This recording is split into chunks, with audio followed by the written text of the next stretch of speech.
The Whispering Woods of Eldoria. Hey everyone, and welcome back to Stories for You Too. Tonight, we're delving into a tale that's been whispered in hushed tones for generations, a story of ancient magic, forgotten secrets, and a darkness that lurks just beyond the edge of perception. Settle in, turn down the lights, and prepare yourselves for The Whispering Woods of Eldoria. Our story begins in the quaint, unassuming village of Oakhaven, nestled at the foot of the Eldoria mountain range. For centuries, Oakhaven had enjoyed a peaceful, if somewhat isolated, existence. Its people were simple farmers and artisans, their lives dictated by the rhythm of the seasons and the gentle, rustling embrace of the Eldorian Forest that surrounded them. This forest, vast and ancient, was both their livelihood and their silent, watchful guardian. Or so they thought. Elara, a young woman with eyes the color of moss after a spring rain, was different from the others in Oakhaven. While most avoided the deeper parts of the Eldorian woods, fearing the old tales of fey mischief and forgotten spirits, Elara found solace there.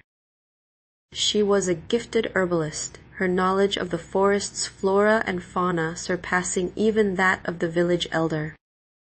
Her days were spent venturing deeper than anyone else dared, searching for rare herbs, sketching unusual fungi, and simply listening to the forest's ancient breath. It was during one of these solitary expeditions, as autumn began to paint the leaves in fiery hues, that Elara first noticed the change. The familiar whispers of the wind through the leaves, usually a comforting murmur, had taken on a new quality. It was a low, insistent hum, almost like a sigh, and it seemed to follow her, shifting from one tree to the next. She dismissed it at first, attributing it to the changing weather or her own imagination. But then the dreams began. Vivid, unsettling dreams of tangled roots writhing beneath the earth, of ancient, gnarled trees bending and swaying not in the wind, but as if in agony. She saw flashes of green light, heard distant, mournful cries, and always, always that insidious whispering. It wasn't the wind. It was something else. Something that spoke in a language she didn't understand, yet somehow felt deeply, profoundly wrong. The villagers, too, began to notice oddities. The animals, usually plentiful, became scarce. The deer that once grazed peacefully at the forest's edge vanished. The bird song that filled the morning air grew muted, then silent. A pall seemed to settle over Oakhaven, a subtle shift in the air that made even the warmest days feel cold. One evening, while Elara was preparing her tinctures, old Theron, the village elder, knocked on her door. His face, usually creased with kindly wisdom, was etched with worry. "Elara," he began, his voice barely a whisper, "have you noticed it? The forest, it's different." Elara nodded slowly. "The whispers, elder, and the silence of the birds. It feels unwell." Theron's gaze met hers, a shared understanding passing between them. "For generations, our people have honored the Eldorian woods. We have taken only what we needed, never seeking to dominate it. But now, I fear we have angered something ancient, something that stirs beneath its roots." He then recounted a tale, an old legend passed down only to the elders, the tale of the Heartwood, a legendary tree said to be the very lifeblood of the Eldorian Forest, hidden deep within its oldest parts. Legend had it that the Heartwood was protected by ancient magic, a force that maintained the balance of the forest. But if that balance were ever disturbed, the forest would weep, and its tears would turn to a terrible wrath. Driven by a growing sense of unease and a fierce love for her home, Elara decided she had to investigate. The next morning, armed with her satchel of herbs, a sturdy knife, and a map drawn from generations of whispered lore about the forest's deeper paths, she set out. Her journey took her deeper than she had ever dared go before. The trees grew taller, their branches intertwining to form a dense canopy that blocked out the sun, plunging the forest into a perpetual twilight. The ground became slick with an unnatural moisture, and the air grew heavy, thick with the scent of damp earth and something else, something metallic, like old blood. The whispers intensified here, no longer a vague hum, but distinct, overlapping voices, just beyond the edge of intelligibility. They seemed to come from the very trees themselves, a chorus of sorrow and anger. Elara pressed on, her heart pounding a frantic rhythm against her ribs. She found strange carvings on ancient tree trunks, symbols she had never seen before, glowing faintly with a sickly green light. The forest floor was littered with unusual fungi, some pulsating with an inner luminescence, others resembling petrified, grotesque faces. Days turned into a blur. Elara ate sparingly from her provisions, her focus solely on finding the source of the forest's sickness. She stumbled upon ancient stone markers, half buried in the undergrowth, indicating a path long forgotten. Following these, she finally reached a clearing unlike any other. It was a vast, circular space, the trees around its perimeter gnarled and twisted, their branches like skeletal fingers reaching for a desolate sky. In the center stood the Heartwood, a colossal tree, its trunk wider than a house, its branches reaching skyward as if trying to tear the heavens apart. But the Heartwood was not as the legends described. Its bark, usually vibrant with life, was scarred and blackened, as if ravaged by fire. A sickly, greenish ichor seeped from deep fissures in its trunk, pooling at its base like malevolent tears. And from the Heartwood itself, the whispers emanated, louder, clearer, and filled with an unbearable pain. It was the forest crying out, a symphony of suffering that threatened to overwhelm Elara's senses. As she drew closer, she saw something else, something that made her blood run cold. Around the base of the Heartwood lay dozens of figures, half buried in the earth, their forms barely discernible beneath layers of roots and moss. They were not human nor animal, but something in between, twisted, grotesque mockeries of life, their skin like bark, their limbs like branches, their eyes were visible, glowing with that same eerie green light. They were the corrupted protectors, the ancient spirits of the forest, now bound and twisted by whatever blight had befallen the Heartwood. Fear threatened to paralyze her, but Elara's resolve hardened. This was not a natural sickness. This was an assault. She remembered another part of the legend, a detail often dismissed as a fanciful addition.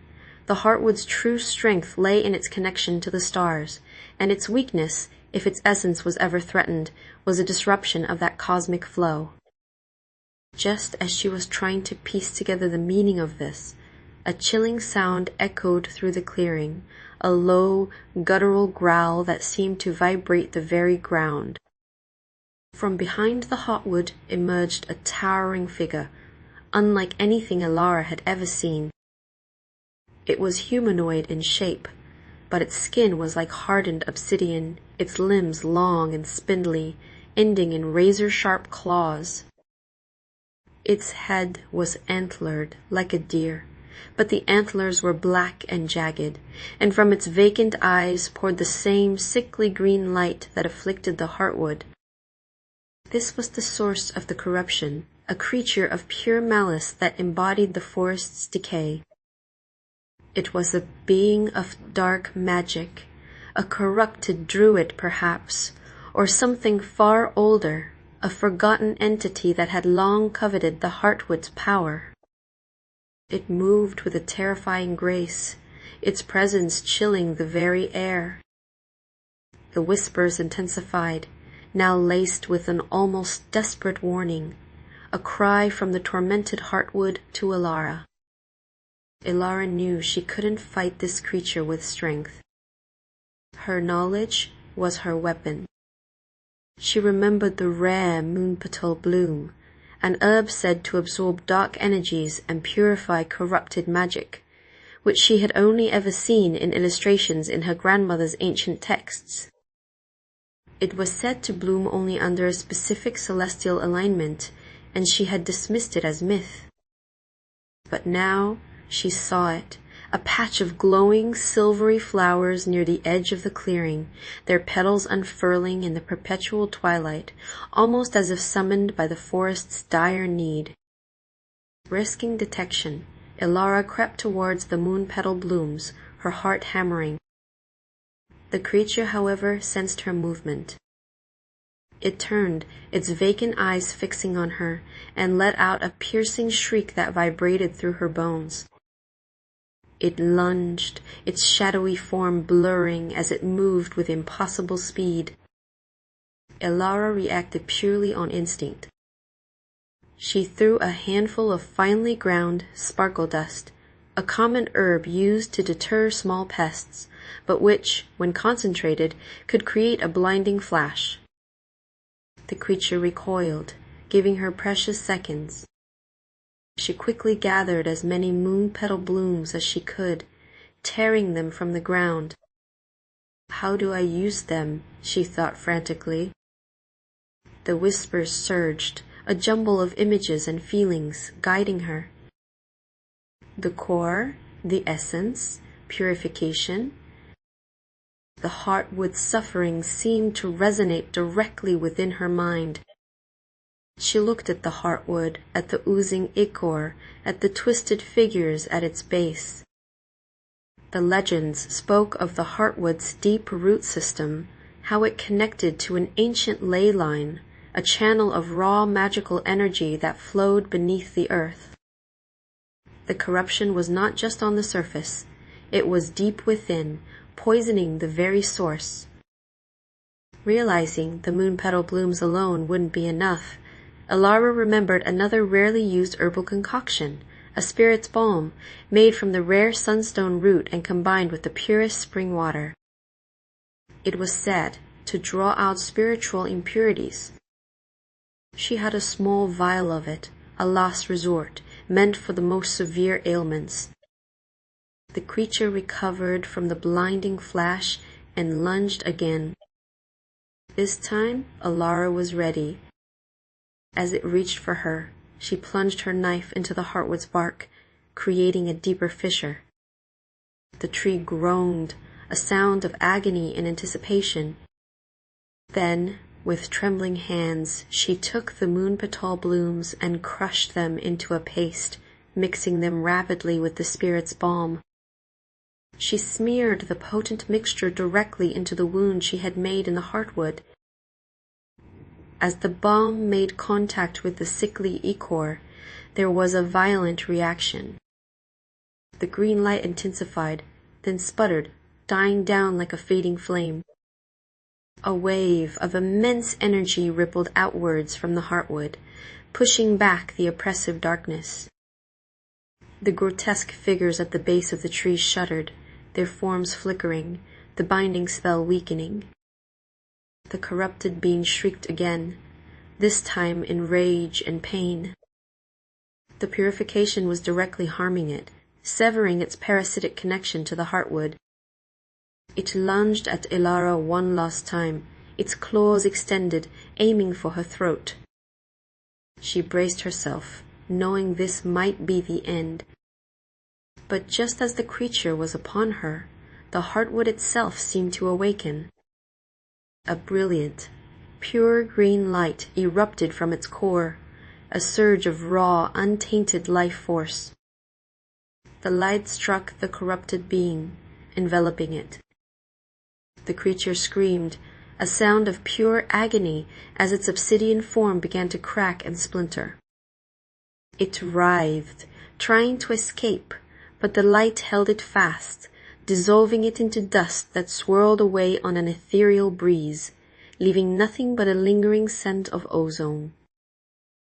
The clearing was silent then, save for the gentle rustling of the leaves and a faint, almost imperceptible hum that resonated through the earth. The sickly green ichor stopped flowing from the heartwood. The blackened bark began to slowly, agonizingly repair itself, a vibrant green returning to its surface. The twisted figures around its base began to melt, not into decay, but into shimmering motes of light that ascended into the canopy, becoming one with the forest once more. The whispers, which had been a chorus of pain, softened, becoming a gentle, soothing murmur, a song of gratitude. Elara sank to her knees, exhausted but triumphant. The forest was healing. The balance was being restored. The air grew lighter, the oppressive weight lifted.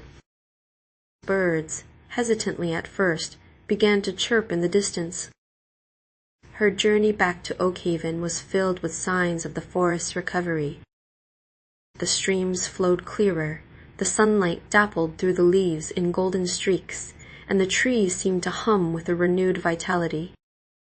When she finally stumbled back into the village, days later, she was gaunt and weary, but her eyes shone with a fierce light. Theron met her at the edge of the village, his eyes widening as he saw the change in the forest, and in Elara herself. She recounted her tale of the corrupted being, the moon-petal blooms, and the Heartwood's awakening. The villagers listened in awe, their fear slowly replaced by a deep reverence for Elara and for the ancient forest they had almost lost. From that day forward, Oakhaven changed. The villagers understood the delicate balance of their existence, the profound connection they shared with the Eldorian woods. Elara became not just the village herbalist, but a guardian, a conduit between the human world and the ancient magic of the forest. She taught the children to listen to the whispers of the trees, not with fear, but with respect and understanding.